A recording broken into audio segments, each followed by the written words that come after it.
Драги зрители, няколко дена след като изразих своята подкрепа на декларацията на Европейския парламент срещу България, както изразих своята подкрепа за правата на македонското малцинство в България, и цъфна полиция. Значи полиция, 3 полицаи в 8:30 вечерта са отишли на адреса, на който съм регистриран в град София, да ме търсят. Аз в онзи момент не бях на този адрес, но притесняваха моите близки, които живеят на този адрес. 2 дена по-късно ми се обадиха по телефона, т.е. обади ми се един господин, който се представи от Главна дирекция борба с организираната престъпност и каза, че трябва незабавно да отида в дирекцията на разговор с него. Попитах го за какво става въпрос, каза, че не е за телефон. И разбира се, тъй като знам много добре правата си, поисках да ми бъде изпратена призовка. Дадох му адрес, на който тази призовка да ми бъде изпратена. Адресът е в град Стара Загора. Чакам вече 1 седмица. Призовка не ми е изпратена. Звъних няколко пъти на въпросния господин от ГДБОП на телефона, от който той ме потърси. Той не си вдига телефона. Но това е притеснително, драги зрители. Притеснително е, когато полицията се намесва и се опитва да сплашва журналисти, които изказват своето мнение срещу фашистката българска държава. Към настоящия момент българската държава е точно такава. Фашистка. И общо взето в Европа знаят това. Знаят го това и в Македония. Искам да му кажа на Шкембе войводата. Това е Красимир Каракачанов.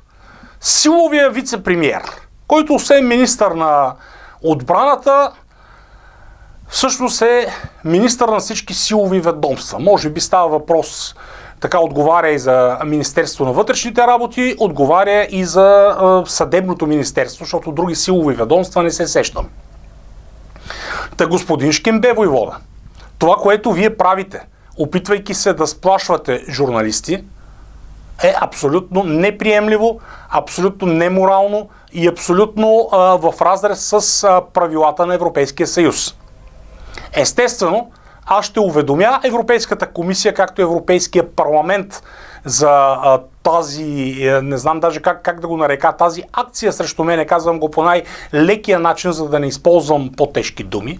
Ще уведомя европейските институции, но сега ви предлагам, защото знам, че ще гледате това видео, ви предлагам да видим заедно аз какво направих и аджеба за какво беше насъскана срещу мен полицията. Драги зрители, със своя резолюция Европейския парламент потвърди това, което аз говоря от няколко години. А именно, че в България няма законност и няма съдебна справедливост. А човешките права тук не значат нищо и институциите не ги спазват. Няма да влизам в подробности на резолюцията, има е в интернет, отделно в момента всички говорят за тази резолюция. Искам да кажа само следното. Страшно нелепо ми звучат думите на българския министър-председател, на този селски фашист и националист Бойко Борисов, който твърди, че в България няма македонско малцинство. Напротив, в България живеят поне 500 000 македонци. Вярно е, че част от тях вече им е промито съзнанието и се чувстват и смятат, че са българи, но всъщност никой не е правил изследване колко от живеещите в България македонци продължават да се смятат македонци. А общо взето те не са малко. И на тази база, така глупостите, които твърди министър-председателя, не са смешни, а са тъжни. Още повече, че българското правителство продължава да отказва да изпълни 4 решения на Европейския съд по правата на човека и да така даде права на македонското малцинство. Значи Европейския съд по правата на човека е преценил, че има македонско малцинство, само българското правителство твърди нещо обратно. Това ако не е фашизъм, това ако не е национализъм, и то в дивия му вид и варварски вид, който е така недопустим за Европа, не знам кое е. Нека да чуем обаче този глупак министър-председателя. Аз лично съм много разтревожен от вкарването на Омо и Линден и македонско малцинство в България в една политическа резолюция в Европейския парламент, но това в никакъв случай не е от полза в точно този момент, когато ние търсиме компромиса и на историците, и на нашите политически партньори в Северна Македония, в Скопие, да намерим решение на въпроса.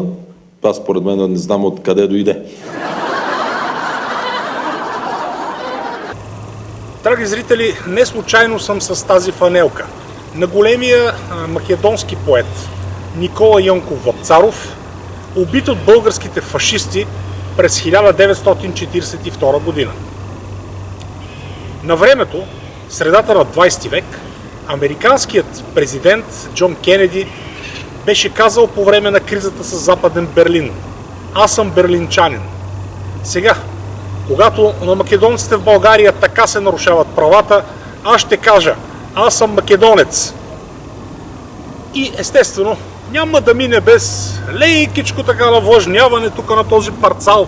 Този парцал, който страшно мразя, това прилича на българското знаме. Това би обаче отношението към тази глупава българска държава, която нарушава правата на всички.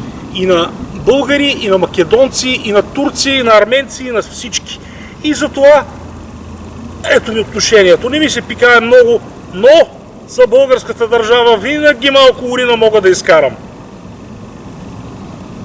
Оп! Смърт на фашизма в България!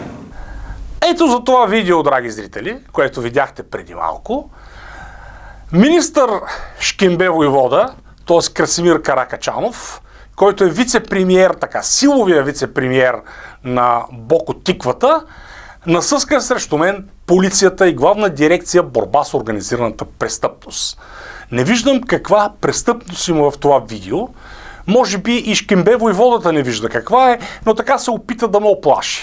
Но пасаран Шкембе Войвода няма да мине. Мен не може да ме оплашите. Сега очаквайте съвсем наскоро да пусна жалба срещу вас и вашата ГДБОП за това сплашване, което се опитахте да ми направите.